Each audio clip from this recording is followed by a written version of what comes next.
दिया है। जेडीयू प्रमुख और मुख्यमंत्री नीतीश कुमार को लगातार 5वें कार्यकाल का मौका मिलना तय लग रहा है। बीजेपी सबसे बड़ी पार्टी बनकर उभरी है। पीएम मोदी ने बिहार में एनडीए की जीत को सुशासन की जीत बताया है। पूरा बिहार ने आज बता दिया है, फिर एक बार एनडीए सरकार, फिर एक बार। आज मैं फिर कहना चाहता हूं, मैं कहूंगा अब वापस नहीं आएगी कट्टा सरकार, अब वापस नहीं आएगी। साथियों, बिहार के लोगों ने विकसित बिहार के लिए मतदान किया है।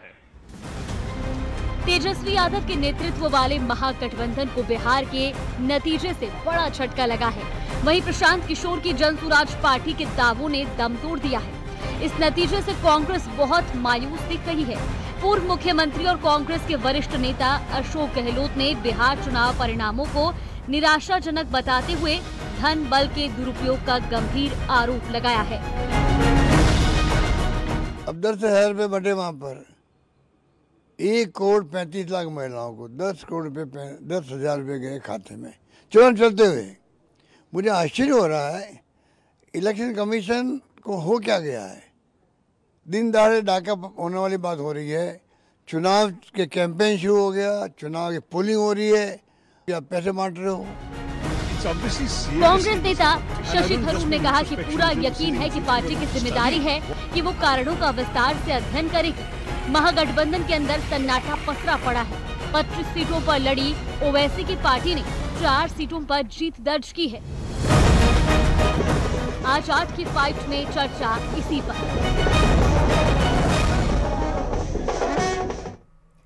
तो बिहार में नतीजों में जिस तरीके से उलटफेर बड़ा देखने को मिला और ये दिख गया कि नीतीश कुमार का कोई तोड़ नहीं है, एक फेरिक्स के तौर पर सियासत में उभर कर बिहार में नजर आए हैं। आखिरकार एनडीए की जो सुनामी चली उसके क्या फैक्टर्स रहे और आरजेडी का सबसे बुरा प्रदर्शन अगर रहा तो उसकी वजह क्या रही, समझने की कोशिश करते हैं। लेकिन हम जो सवाल आज चर्चा में रखने वाले हैं, जिसका जवाब जानने की कोशिश रहेगी, सबसे पहले वो देख लेते हैं। बिहार में एनडीए की बाहर विपक्ष में हाहाकार। जी हां, विपक्ष में हाहाकार मचा हुआ है और ये हुआ क्यों, ये समझने की कोशिश आज चर्चा में आज की डिबेट में रहेगी। और दूसरा सवाल आपके टीवी स्क्रीन पर हम ला रहे हैं, महिलाओं और युवाओं ने एनडीए को जीत दिलाई। जी हां, महिला एक तरीके से एक मुश्त वोट माना जाता है नीतीश के लिए पड़ता है। महिला और युवाओं ने एनडीए को क्या जीत दिलाई है और क्या वो फैक्टर्स रहे जो एनडीए की जीत में बड़े रोल प्ले करते रहे हैं। और तीसरा सवाल जिस पर आज हमारी निगाह रहने वाली है, चर्चा में वो शामिल हो रहा है। तीसरा सवाल, बिहार ने बंगाल में जीत का रास्ता बना दिया है।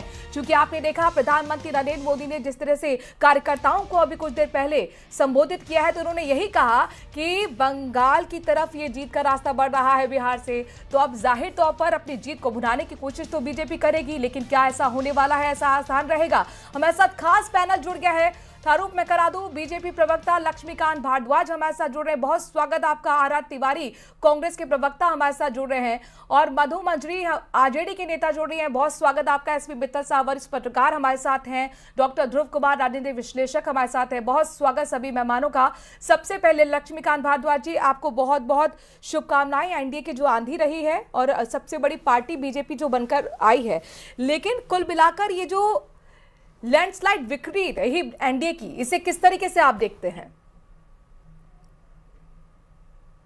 देखिए, बिहार की जनता ने आज फिर साबित कर दिया कि दुनिया के सबसे लोकप्रिय प्रधानमंत्री, लोकप्रिय नेता आदरणीय नरेंद्र मोदी जी, जिनके विकास के मॉडल को, जिनके विकास की यात्रा को बिहार की जनता ने आज फिर साबित कर दिया कि उसे स्वीकार करती है।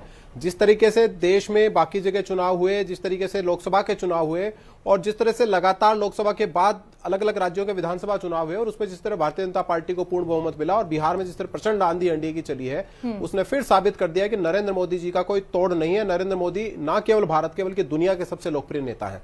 उन्होंने जो अपनी सरकार में रहते हुए 11 वर्षों में जनता के लिए काम किए हैं और बिहार में भारतीय जनता पार्टी और एनडीए की सरकार ने जिस तरीके से लगातार 2 दशक तक जनता की सेवा की, उसको स्वीकार किया है। देखिए, एक बात समझना और जरूरी है, केवल ये जीत नहीं है। जीत इतने साल सरकार में रहने के बाद आप फिर से इतने प्रचंड बहुमत के साथ जीत कर आते हो, तो इससे समझ लेना चाहिए कि जनता का कितना विश्वास आपके अंदर है। और वो तभी साबित हो सकता है जब आप जनता की प्राण प्राण से सेवा करते हो। भारतीय जनता पार्टी के जो वहां मंत्रीगण हैं, उन्होंने एनडीए के जो बाकी सहयोगी आदरणीय मुख्यमंत्री नीतीश कुमार हैं, उन सब लोगों ने इतने वर्षों तक जनता की जो सेवा की है, उसका परिणाम है आज की प्रचंड जीत। और ये बार बार साबित करता है कि अगर आप जनता के लिए काम करोगे, जनता के बीच में रहोगे, जनता की बात को सुनोगे, जनता की तरह काम करोगे, तो जनता आपको सराखों पर बिठाकर रखेगी। जो विपक्षी दल हैं, खासतौर पर कांग्रेस पार्टी, उसके नेता जिस तरीके से प्रधानमंत्री जी के ऊपर कीचड़ उछालने का काम कर रहे थे, जिस तरह प्रधानमंत्री जी के ऊपर व्यक्तिगत और निचले स्तर के आरोप लगा रहे थे, उसका जवाब भी बिहार की जनता ने दिया है। देखिए, आज ये बात साबित हो चुकी है पिछले कई उदाहरणों से कि भारत के यशस्वी प्रधानमंत्री के ऊपर किसी तरह की भी टीका टिप्पणी को भारत की जनता बर्दाश्त नहीं करती है। कांग्रेस हो चाहे दूसरे विपक्षी दल, उनको उसका सबक सिखाती है। और बिहार की जनता ने आज फिर ये करके दिखाया है। जिस तरीके से निम्न स्तरीय बातें इन्होंने प्रधानमंत्री जी के लिए की चुनाव के दौरान, उसका सबक भी जनता ने सिखाया है। देखिए, जो कांग्रेस पार्टी के नॉन सीरियस लीडर हैं, वो जिस तरीके से चुनाव जीतने के लिए ओछी बातें करते हैं, जिस तरीके मुद्दा विहीन जो बातें लेकर आते हैं, उसको आज देश की जनता समझती है। जिस तरीके से बिहार में चुनाव था और हरियाणा का मुद्दा वो लेकर आए बीच में, और अपने आप को साबित करने की कोशिश की, भारत में जितनी भी कांग्रेस पार्टी की हार हो रही है, लोकसभा में लगातार कांग्रेस पार्टी की हार हो रही है, उसके लिए मैं जिम्मेदार नहीं हूं, उसके लिए ईवीएम जिम्मेदार है, उसके लिए निर्वाचन आयोग जिम्मेदार है, उसके लिए कोर्ट जिम्मेदार है। मतलब अपने आप को बचाने के लिए, अपने निकम्मे नेतृत्व को बचाने के लिए जिस तरह की कहानियां घड़ने का काम ये करते हैं, उसको देश की जनता अच्छे से पहचानती है और चुनाव के माध्यम से उसका जवाब देती है। वोट चोरी का मुद्दा उन्होंने आज फिर उठाया और उन्होंने कहा कि चुनाव आयोग एक मूक दर्शक बनकर देखने को हमें मिला है, जो वोट चोरी नहीं रोक पाया, उस पर कोई एक्शन नहीं करा। अब मुझे ये बताइए कि वोट चोरी तो यहाँ पर बिहार की जनता ने नकार दिया। अच्छा, वोट चोरी के आप यहाँ पर आरोप लगा रहे हैं, ईवीएम पर आप आरोप लगा रहे हैं, फिर आप कैसे अंतर जीत जाते हैं? जी मनोरमा, मैं फिर कह रहा हूं आपको, प्रत्यक्ष रूप से या अप्रत्यक्ष रूप से भारत का चुनाव आयोग सत्तारूढ़ पार्टी भारतीय जनता पार्टी का पिछलग्गू है। देश में पहली बार देखा होगा आपने, 1,35,00,000 लोगों को जब दूसरा आपका मतदान का दिन था, 10-10 हजार रुपए आप डाल रहे थे उनके खातों में। चुनाव आयोग को जब कांग्रेस पार्टी, आरजेडी, तमाम विपक्षी दल करेगी ये रेवड़ियां बांट करके चुनाव जीतना चाहता है, ये चुनाव को प्रभावित करने का काम था या नहीं था? आप 10-10 हजार रुपए देकर जो भारतीय जनता पार्टी चार चरित्र चेहरे की बात करती थी, जो कांग्रेस की जननायक अशोक गहलोत की राजस्थान की सरकार जब जन कल्याणकारी कामों के लिए हम लोगों ने 100 यूनिट फ्री में दिया, 25 लाख का बीमा दिया, 2000 यूनिट कांग्रेस किसानों को मुफ्त दिया, तो यही लक्ष्मीकांत भारद्वाज जी टीवी पे आकर के हमारी आलोचना करते थे, कांग्रेस तो रेवड़ियां बांटती है। मैं कह रहा हूं लक्ष्मीकांत भारद्वाज जी, ये रेवड़ियां नहीं है क्या? बीच इलेक्शन में मतदान के भीतर आप 10-10 हजार रुपया 1,35,00,000 महिलाओं के खाते में डाल रहे हो, ये सीधा सीधा चुनाव को प्रभावित करने का काम था या नहीं था? लक्ष्मीकांत, अगर आपकी विकास के सरकार आप थी, तो सोशल जस्टिस से मैं तो बता रहे हैं, मेरी लेकिन बात आरआर पूरी तिवारी सुनो। कह रहे हैं कि लीगली घूस थी। मेरी बात पूरी होने दो, मेरी बात पूरी होने दो। आप मेरे बात कर लेना। ये बिहार की कोर्ट के पास पहुंची ना आरआर तिवारी, ये जो योजना है तो ये तो बिहार की 1/4 आबादी के पास पहुंची ना, इतना बड़ा कैसे फिर पलट जाएगा गेम? अरे आप एक घर में एक महिला के खाते में 10 हजार डाल रहे हो, उसके बेटे भी हैं, उसकी बहू को भी डाला है, ये पूरे परिवार का 5 आदमियों को वोट को आपने प्रभावित किया कि नहीं किया? ये रेवड़ियां बांटने का काम आपने किया कि नहीं किया? इस बात का तो जवाब दो। 4 करोड़ बिहारी बिहार के बाहर आज भी पलायन करने को मजबूर हैं। 20 साल से सुशासन बाबू की सरकार चल रही है ना, तो वो 20 साल से सुशासन बाबू की आधी आबादी कांग्रेस का मैनिफेस्टो राजस्थान का आपको याद है? आप लोगों ने भी तो कितने वादे किए थे कि हम ये करेंगे, हम 25 लाख का बीमा, ये सब आपके भी तो थे वादे। तो हम तो भाई हमने किए ना, तो रेवड़ियां हम नहीं कहते थे। सही। ये मैं कह रहा हूं, सबसे पहले रेवड़ी शब्द का उपयोग किया देश के प्रधानमंत्री जी ने।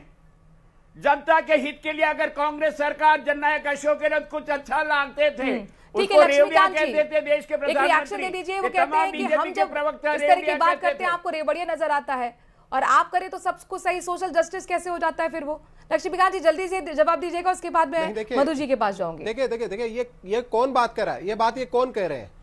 ये वो लोग कह रहे हैं जो 2023 में राजस्थान में सरकार चला रहे थे और जिस दिन आचार संहिता लगी उसके 15 मिनट पहले जिलों की घोषणा कर रहे थे। ये वो लोग कह रहे हैं जो जब आचार संहिता लगी उसके 15 मिनट पहले राजस्थान में बोर्ड आयोगों का अध्यक्ष बनाकर लोगों को ओबलाइज करने का काम कर रहे थे। ये वो लोग कह रहे हैं कि आचार संहिता लगने के 2 दिन पहले ये मोबाइल फोन देने के लिए बजट जारी कर रहे थे। ये लोग कह रहे हैं, ये लोग कर रहे हैं, ये लोग। तो ये जनता के भलाई का काम नहीं है, ये जनता की भलाई का काम नहीं है, जनता के भलाई का 10,000 रुपया का काम नहीं है, जनता की भलाई का काम नहीं है। 10,000 रुपया डालना, 10,000 रुपया डालना और फिर भी हारे, आप फिर भी हारे, आप फिर भी हारे, उपयोग नहीं किया आप लोग। नीतीश कुमार ये तब से थोड़ी नहीं कर रहे। नीतीश कुमार तो महिलाओं को तब से मजबूत का काम कर रहे हैं, जबकि वो साइकिल देते थे, लैपटॉप देते थे। 2006 में तो पंचायती राज चुनाव में उन्होंने 50% आरक्षण तक दे दिया था।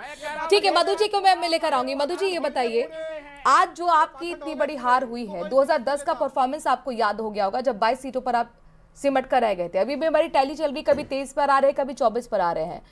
25 आपको सीटें चाहिए तब जाके नेता प्रतिपक्ष की कुर्सी आपको मिल पाएगी, उसके लिए तक संघर्ष हो रहा है। ये क्या हो गया, किस तरह से समीक्षा करेंगे? देखिए, समीक्षा का यहाँ तो हम लोग समीक्षा तो करेंगे इस पे। सबसे बड़ी बात है, हमारी सबसे बड़ी चूक हुई कि वक्त से पहले हमने अपना जो घोषणा पत्र जारी कर दिया। माई बहन मान योजना हो या 200 बिजली फ्री हो या तो सामाजिक सुरक्षा पेंशन के तहत जो दिव्यांगों का हो गया, आप जो हमने तय किया था और उस पे हमारा जो घोषणा पत्र था उसे हमने पहले किया। और ये जो चीटिंग वाली सरकार है उसे ये सरकार में थे, उन्होंने लागू किया। लेकिन दुर्भाग्य देखिए कि 20 साल सरकार चलाने के बाद आप महिलाओं के खाता में आपको डालना पड़े। ये बहुत आगे की बात है कि महिलाओं के खाता में आपको पैसा डालना पड़ता है। इसका मतलब है कि आपने कुछ किया नहीं, आप बिहार की जनता पे भरोसा नहीं करें। मैं दूसरी तरफ ये पूछना चाहूंगी कि जो आप देखेंगे कि ये नहीं कि मैं बोल रही हूँ इसलिए, आप देखेंगे पूरा वीडियो वायरल है, इस पे केस मुकदमा भी हो रहा है। क्या इस पे भी आप डिबेट करेंगे? आप लोगों ने भी तो कहा था ना कि जीविका दीदी के लिए हम स्थायी नौकरी कर देंगे। आपने भी तो नौकरी का दाव चला था। जनता को क्या उसमें भी भरोसा नहीं हुआ? मुझे बताइए ना मधु जी। मैडम 1 मिनट मेरी बात सुन लीजिए। 4 बोरी वीवीपैट जो है ना उसका पेपर सराय रंजन में पाया गया। ये आपका वीडियो भी वायरल है और आपको लोग उस पे हंगामा। छपरा में ईवीएम स्ट्रांग रूम के बाहर कैमरा बंद था पूरी, उस पे भी। सिवान में वीवीपैट पाया गया, बोरी में फेंका हुआ। समस्तीपुर वैशाली में अरे आपके भी तो काउंटिंग एजेंट होते हैं, आपके भी तो काउंटिंग एजेंट होते हैं, वहां पर आपत्ति जता सकते हैं। आप यहाँ पर बोलने से क्या फायदा? और इन सब चीजों के लिए पहले भी चर्चा हो चुकी है। ठीक है एसपी मित्तल साहब, आज जो चुनाव के नतीजे आए हैं ये किस ओर इशारा कर रहे हैं? और ये जो, चूंकि आप अगर नीतीश कुमार को देखें तो 20 साल लगातार सत्ता की कुर्सी में वो काबिज रहे, एक बार फिर वो एक सिल्वर जुबली की तरफ आगे बढ़ रहे हैं। क्या ये जो एक ब्रांडिंग कहते हैं ना, ब्रांड बन जाना तो आसान है लेकिन ब्रांड को कैरी करना बहुत मुश्किल है, ये कैसे संभव है? नीतीश पर इतना भरोसा बिहार की जनता को क्यों है? देखिए मनु, जो बिहार का जो चुनाव का परिणाम है उसमें नीतीश कुमार का नेतृत्व तो अपनी जगह है ही, लेकिन इसके साथ ही जो केंद्र सरकार की वहां कल्याणकारी योजनाओं का लाभ नीतीश कुमार जी के रहते हुए मिला, उसका भी क्या नाम से बहुत बड़ा असर वहां देखा गया। और जिस तरीके से बम्पर जीत हुई है, ये संयुक्त नेतृत्व की है, नरेंद्र मोदी जी प्रधानमंत्री जी की और नीतीश कुमार जी के नेतृत्व की संयुक्त क्या नाम से ये जीत है। लेकिन मैं अभी चुनाव परिणाम पे अपनी विचार रखने से पहले मैं जो प्रधानमंत्री जी ने अभी भाजपा मुख्यालय में जो भाषण दिया उसके 2-3 बात का यहाँ उल्लेख जरूर करना चाहूंगा। वो भी क्या नाम से चुनाव के परिणाम का ही निष्कर्ष निकालती है। एक, उन्होंने कहा कि जिस तरीके से आरजेडी और कांग्रेस ने MY का फार्मूला दिया, यानी यादव मुस्लिम का जो फार्मूला दिया, उन्होंने कहा कि वो यादव मुस्लिम का फार्मूला फेल हो गया। और उन्होंने जो MY किया, मतलब भारतीय जनता पार्टी ने और नीतीश कुमार जी ने जो क्या नाम से JDU है, उन्होंने जो MY किया उसका मतलब महिला और यूथ है। मुझे लगता है कि ये जो परिभाषा निकाली MY की, वो मुझे लगता है कि लोगों के दिनों तक उतरी। और इसीलिए मोदी जी ने ये भी कहा कि क्या नाम से, जो JP नड्डा जी ने उससे पहले कहा कि हमने जनता का क्या नाम से वहां पे दिल चुरा लिया। एक जो बात उन्होंने महत्वपूर्ण बात कही प्रधानमंत्री जी ने, जो ये कहा कि अब कांग्रेस का नामकरण क्या हो गया, MMC, मुस्लिम माओवादी कांग्रेस। मतलब जिस तरीके से कांग्रेस ने और आरजेडी ने वहां तुष्टीकरण की नीति अपनाई, उससे अब क्या नाम से कांग्रेस का नाम जो रख दिया गया मुस्लिम माओवादी कांग्रेस रख दिया गया। एक बात बहुत महत्वपूर्ण कही कि जो लोकसभा चुनाव 2024 के लोकसभा चुनाव के बाद देश के 6 राज्यों में चुनाव हुए और इन 6 राज्यों में कांग्रेस को सब कुल मिला के 100 विधायक उनके जीते और आज क्या नाम से बिहार में भारतीय जनता पार्टी के भी 100 विधायक क्या नाम से जीत रहे। तो ये जिस तरीके से कांग्रेस आज तो 10% सीटें भी नहीं ला पाई ना, आज तो 10% सीटें भी नहीं जीत पाई। डॉक्टर ध्रुव कुमार, प्रधानमंत्री नरेंद्र मोदी के संबोधन में एक उन्होंने यहाँ से सीधे सीधे बिहार का भी बंगाल का भी बिगुल बगा दिया है और उन्होंने कह रहे हैं कि बिहार के रास्ते यहाँ से बंगाल की जीत के लिए खुल गए हैं। तो दिक्कत ये फिर यहाँ तक तो चलिए आज तक चर्चा हो जाएगी, खत्म हो जाएगी, लेकिन असल अब दिक्कत यहाँ पर कांग्रेस के लिए क्या बंगाल में आने वाली है ध्रुव जी? कांग्रेस के लिए ना, लेकिन मुझे लगता है कि बीजेपी के लिए चुनौती है। देखिए यहाँ पे एनडीए की सरकार थी तो कल्याणकारी स्कीम लागू करने के लिए उनके पास समय था और ये लोग जो बार बार कह रहे हैं मुझे नहीं मालूम वो इसको सही कर लें। देखिए ये जो 10,000 रुपए दिए गए थे वो चुनाव घोषणा के बहुत पहले दिए गए थे और ये उनकी स्कीम में था।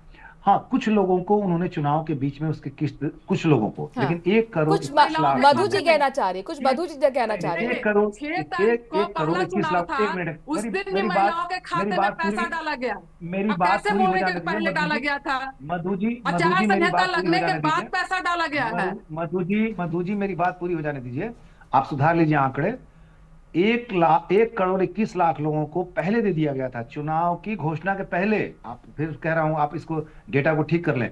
बाद के लोगों को 1.5 करोड़ महिलाओं को मिली, उसमें से कुछ लोगों को, मैं कह रहा हूं 20 से 30 लाख लोगों को बीच में दिए गए। मैं इससे इनकार नहीं कर रहा, लेकिन ये स्कीम बहुत पहले से थी। इसके लिए मंत्रिपरिषद से इसको पास किया गया, पैसे इसके व्यवस्था की गई परिषद के बाद में बजट प्रावधान किया गया और तब जाके इसको दिया गया। जहां तक और भी महिलाओं के लिए सुविधाओं की बात है, नीतीश आरत तिवारी जी, लेकिन ये बताइए, यहाँ तो प्रधानमंत्री नरेंद्र मोदी कह रहे हैं कि निराशा कांग्रेस में इतनी ज्यादा हो गई है कि अब तो विभाजन इनका तय होने वाला है। हाँ बिल्कुल, ये देखिए तय है। नहीं, आरत तिवारी जी से मेरा सवाल है। आरत तिवारी जी, अच्छा जी, कांग्रेस हमेशा तिरंगे रंग की कांग्रेस रही है, आजादी दिलाने वाली कांग्रेस और आजादी को रखने के लिए शहीदों की पार्टी कांग्रेस पार्टी। कांग्रेस ने लगातार बहुत बड़ी हारे भी झेली और बहुत बड़ी जीतें भी हासिल की है। मैं याद दिला रहा हूँ मनोरमा, ये भारतीय जनता पार्टी की नसबंदी हुई। आरत तिवारी जी, मनोरमा कोई नहीं है, मनु बोल रही है। सॉरी मधु, हम दो और हमारे 2 देश की संसद में 2 थे भारतीय जनता पार्टी के। हाँ। ये तो जनता का जनादेश है, हमको स्वीकार है। आज हम नीचे गिरे, कल को फिर चढ़ेंगे। ये सच्चा लोलू कांग्रेस नहीं है। सत्ता के लिए आप चुनाव आयोग को अपनी जेब में रख लो, संवैधानिक संस्थाओं का आप हरण कर लो, न्यायपालिका को आप डरा दो, जनता के लिए क्या करना है क्या नहीं करना है, जनता का नाम याद रखेंगे तो सर मेरे नाम बोलने से कोई दिक्कत नहीं है, लेकिन जनता के लिए आपको ध्यान रखना होगा, उनके लिए कामों का भी ध्यान रखना होगा। Madhu ji, closing comment. आपने तो एक स्कीम को लेकर बैठ गई, जीविका को, लेकिन आपने ये नहीं सोचा कि कहीं ना कहीं परिवार में जो एक फूट पड़ी थी, तेज प्रताप खुद कह रहे हैं अमित शाह की रणनीति जो है वो काम कर गई, तो ये कहीं फूट भी तो नहीं ले डूबी? नहीं, बिल्कुल नहीं, इसका कोई प्रभाव नहीं पड़ता है। पारिवारिक लड़ाई अलग होती है, राजनीतिक लड़ाई अलग होती है। और एक कहावत है, एकजुटता के साथ अगर लड़ते तो बेहतर होता। वो निखर कर आता है। नॉमिनेशन हो जा रहे हैं, लेकिन आप लोगों का सीट शेयरिंग का फॉर्मूला नहीं आ पा रहा है। जनता कंफ्यूज है कि भैया कहीं वोट दे तो खराब ना हो जाए। चलिए, बहुत बहुत शुक्रिया सभी मेहमानों का चर्चा में शामिल होने के लिए। वक्त थोड़े से ब्रेक का है।